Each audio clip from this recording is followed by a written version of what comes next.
Hey you, it's Abby. Hearing voices telling me that I should get some sleep, because tomorrow might be good for something.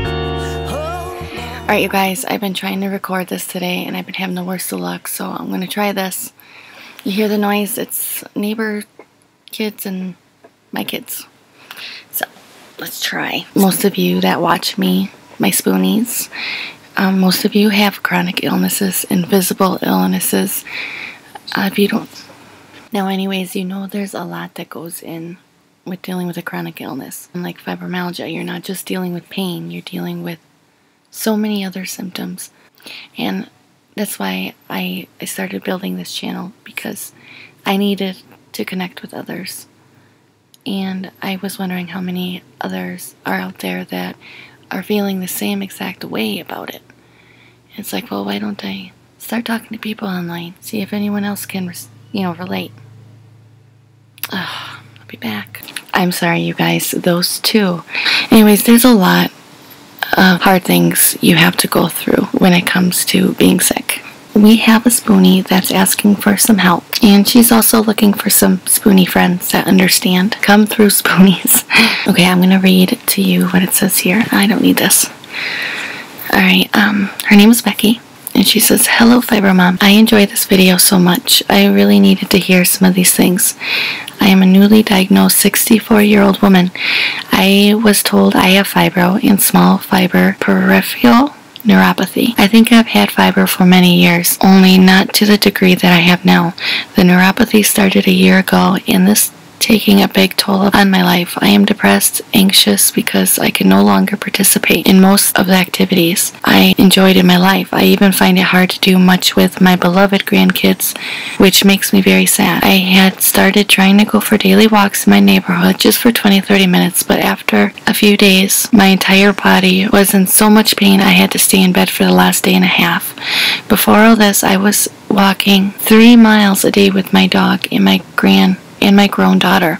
I can no longer do that. Anyway, after this episode, I've become increasingly depressed and hopeless. I talked to an old friend today and listened as she talked about her active life with her grandkids and her vacations and day trips and shopping. You get the picture.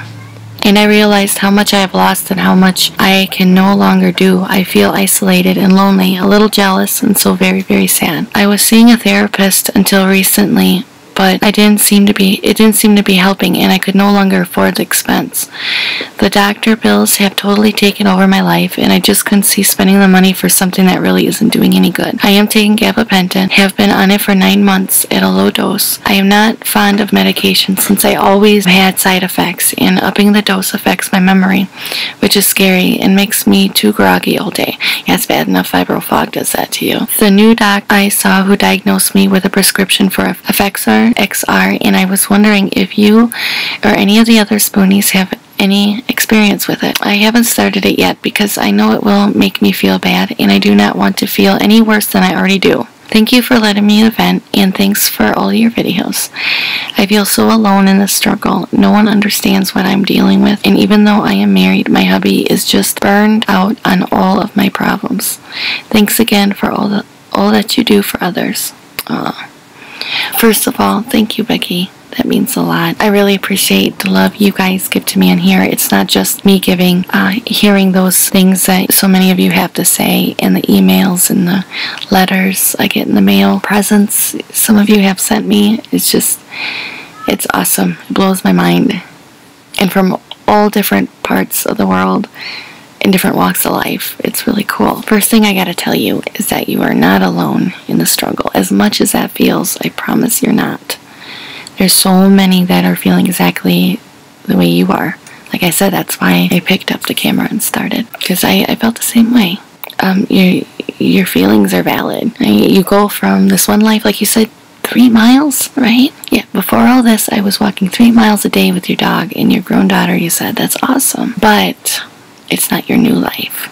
This is so hard to say, and I don't want you to take it a wrong way. You need to learn to accept your new life. I'm not saying drown in your sorrows and forget everything around you, don't appreciate anything. I'm not saying that. I'm saying it's time to accept your life as it is now.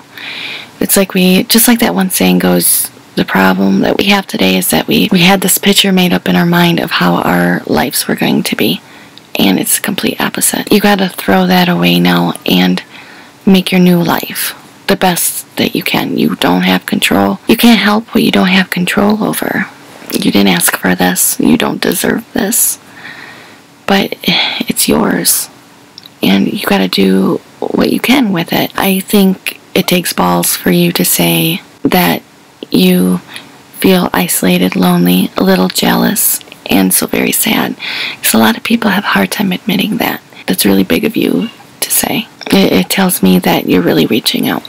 You know, you're playing with the grandbabies and living this active life. Oh, and you guys, you know how it is listening to your healthy friends or listening to others about their fun vacations. They got to do this and do that, or how about a full days of work and they're whining and complaining about being sore just from a good day's work. No injury. I'm not talking about like an injury or anything. You know, just a regular good days of work. I miss hurting from just a regular days of work. Like that was, I would hold that as a badge of honor right now. Yeah, I didn't then, but I would now. I'm just suggesting this, Becky, but I don't know if you know this. For all the things that you're trying to tackle and juggle right now, feeling depression, I think, could be completely understandable. But I don't, just in case you're unaware, gabapentin, one of the side effects, you said you started 9 months ago, that can cause depression. Behavior changes. I don't know if that's something you want to kind of think back when you first started it, if maybe it's gradually gone up. Therapists, I think they can be helpful, but I don't think if you're feeling it's helping. And you know, then again, also coming from someone that doesn't understand what it is exactly you're going through. Maybe they do. Maybe they have some of those health issues. Effects are, I've been on trial and error for a lot of medicines, but that one, I'm not sure. Let me look real quick. Venlafaxine. Venlafaxine is the generic name. Nerve pain medication and antidepressant. Yeah, I don't believe I've been on that one. Spoonies, if you have been, please share down below for Becky. I'm working really hard on having more of these chats with you guys. So if there's anything related to it, like a certain topic or question, email me, write me. Any ideas, suggestions below that could really help. I'm willing to talk like about anything with you guys. It's just thinking of it. So that would really come in handy if you wanted to help that way. Please share some of your best advice with Becky. It's hard. Seems like it's a learning process as you go. I know you can look at it other ways. Like I could compare myself to someone that has no legs and no arms or is unable to walk. And you know, I'm not saying, oh, that means that I should not have any reason to be upset, because any struggle is valid. You know what I mean?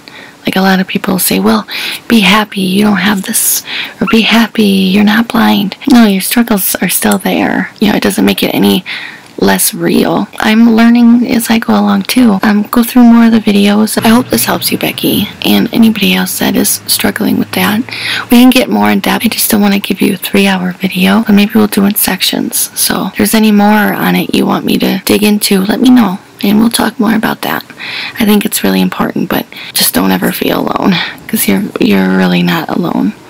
And there's other ways we can work through this, and we're going to do it. We're going to learn together. I definitely don't know everything, but I think if we stick together that we can really go far. It's going to be hard, you know, and we're going to learn lessons along the way. Alright, I'll leave you with that for now. Thanks so much for letting me share with the other spoonies. You guys remember, email me, write me, tweet me, anything. Any questions you want me to share with the whole family here, okay? It's nice to hear a little bit from everybody. So please don't be shy and reply back to Becky. I know she'd appreciate it. Thanks a bunch for watching. I hope you're doing alright. If not, hang in there. And I will see you next video. Alright, love yous. Bye-bye. But I'm not crazy, I'm just a little unwell. I know right now you can't tell, but stay a while and maybe then you'll see a different side of